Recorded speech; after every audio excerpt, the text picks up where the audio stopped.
फेरि पनि एउटा कुनै नयाँ ठाउँमा लिएर जाँदैछु जहाँ चाहिँ तपाईँ पनि जान आतुर हुनुहुन्छ जस्तो मलाई मनमा नै लागेको छ। त्यसैले साथीहरू आउनुहोस् हामी सँगै जाउँ है त।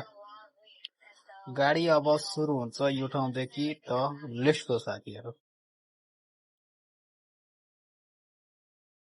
देख्नुहुन्छ परबाट पहिलो गाडी यस्तो मजा लागिरहेछ। उ त्यो घर हेरौँ न साथीहरू, यो घरभित्र छिर्नुपर्छ क्या। कस्तो राम्रो सानो घर छ साथीहरू।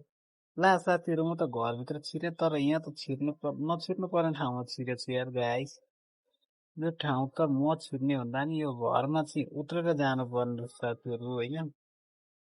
तर केही छैन, म यसलाई फेरि रिस्टार्ट गर्छु साथीहरू। यो घरमा जानु मेरो गल्ती भयो।